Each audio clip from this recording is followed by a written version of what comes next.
Shivali recording studio Khagaria.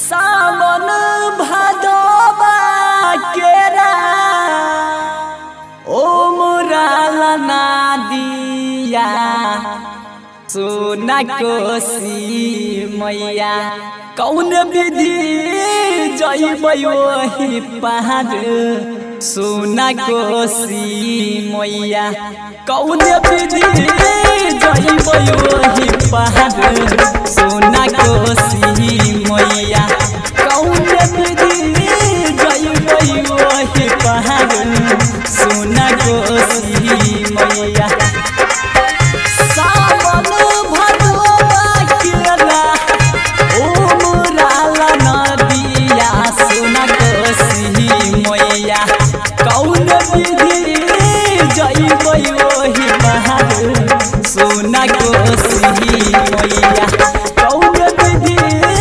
जइबै वही पहाड़ सोना कोसी मैया कौन विधि जइबै वही पहाड़।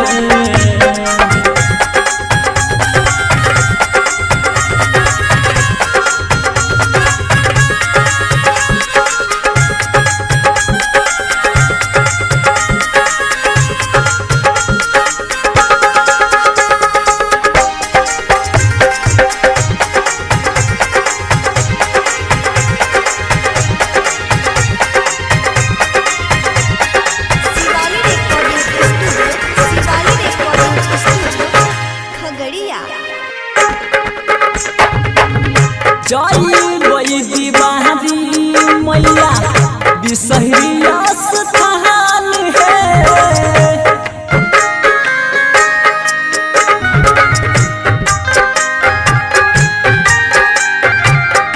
माता भगवती के महिमा महान है महिमा महान है माता भगवती के महिमा महान है।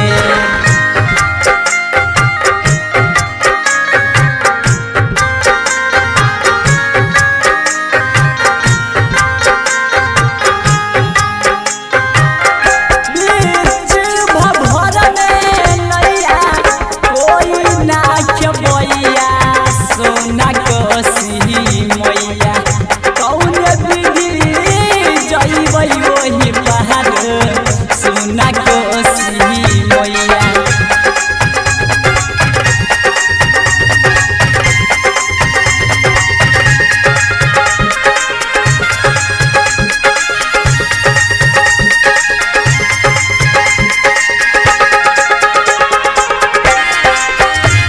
Shivali recording studio Khagaria.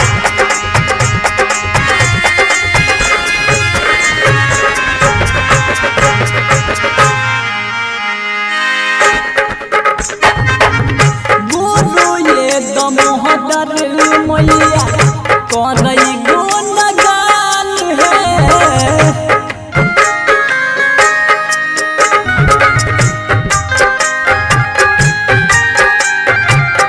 Writer चंचल लिखल भजन है लिखल भजन है राइटर चंचल लिखल भजन है।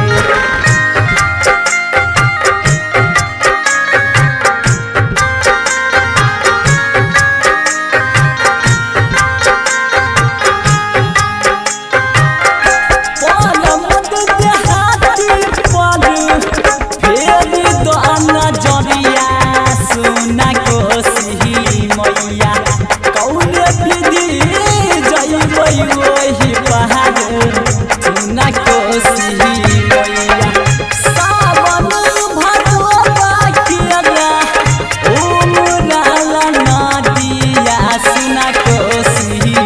गोरिया कौन विधि